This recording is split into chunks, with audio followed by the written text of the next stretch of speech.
E no meio desses comentários, várias curiosidades. E você pode nos acompanhar. Dessa vez nós estamos com a Bíblia aberta em Mateus, o capítulo é o 13. O versículo é o 36 em diante, que nos diz assim: Então, tendo despedido a multidão, foi para casa.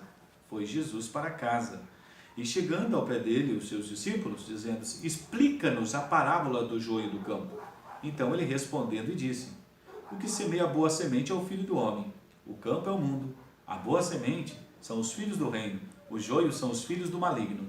O inimigo que semeou é o diabo. A ceifa é o fim do mundo. Os ceifeiros são os anjos.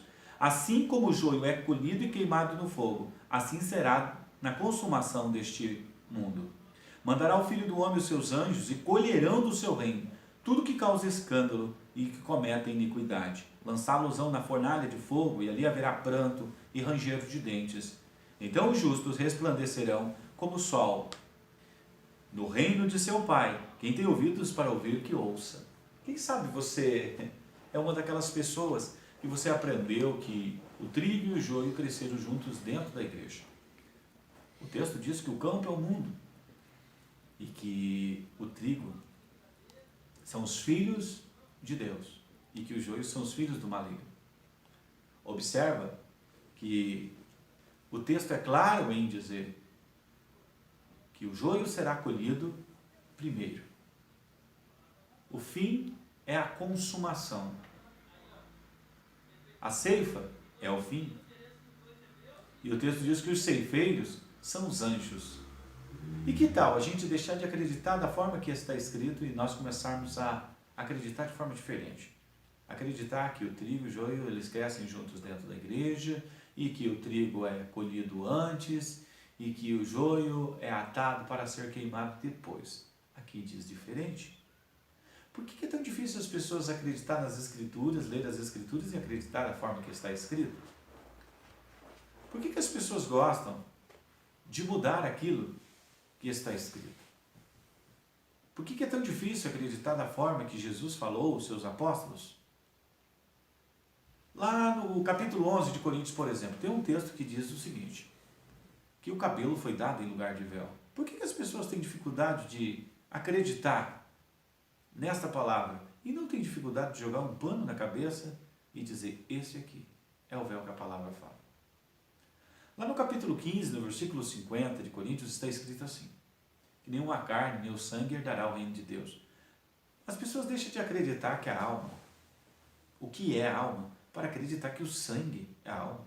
Uma vez que o texto diz que sangue não herdará o reino de Deus, como que eu vou deixar de acreditar que o homem é composto de corpo, alma e espírito, para acreditar numa teoria que diz que o sangue não entra no reino de Deus?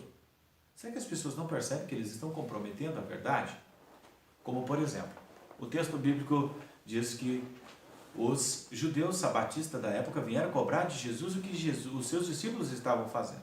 E Jesus disse, não leste o que Davi fez no sábado, como entrou na casa de Deus e comeu os pães da proposição, que não lhes era lícito comer nem ele nem os que estavam com ele? Sabe qual é a realidade? É que as pessoas deixaram de ler as Escrituras. Por isso elas passaram a crer em qualquer coisa, uma vez que poderia crer e acreditar nas Escrituras da forma que está escrita. Veja bem, homens simples, mulheres simples, pessoas simples foram chamados para servir a Deus e os apóstolos escreveram cartas para estas pessoas, como é o caso das epístolas. Você acredita realmente que os apóstolos escreveriam um mistério para pessoas simples compreender? Ou não é verdade que a Bíblia diz que o Apocalipse é revelação? Revelação que Deus deu para mostrar aos seus servos. Será que Apocalipse é mistério? É enigmático? Como muitas pessoas acreditam? Qual a dificuldade de acreditar nas Escrituras da forma que está escrito? O apóstolo Paulo diz, nem nós, nem as igrejas de Deus têm tal costume. Ele está fazendo uso de um contexto. Isto é o que eu ordeno nas igrejas, os seus ensinamentos eram ordens. As pessoas têm dificuldade de acatar as ordens apostólicas e os ensinamentos de nosso Senhor Jesus Cristo. As pessoas têm dificuldade em entender quando Jesus fala suas palavras.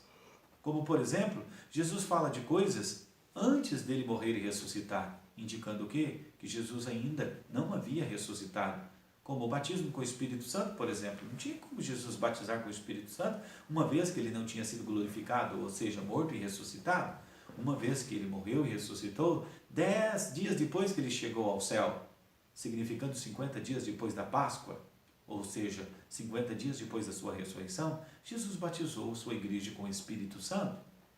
Qual é a dificuldade de acreditar nas Escrituras da forma que está escrito? São as traduções? Hoje existem os recursos para nós nos aproximarmos o máximo nas originais. Qual é a dificuldade de crer nas Escrituras da forma que está escrito? Aqui diz que quem é colhido primeiro é o joio. E você aprendeu de qual forma? Você aprendeu que quem é colhido primeiro é o trigo, né? Você aprendeu, acontece o rapto secreto e o trigo vai morar no céu. Não é assim que você aprendeu? Muitas outras pessoas aprenderam desta forma. Mas dá uma conferidinha no texto.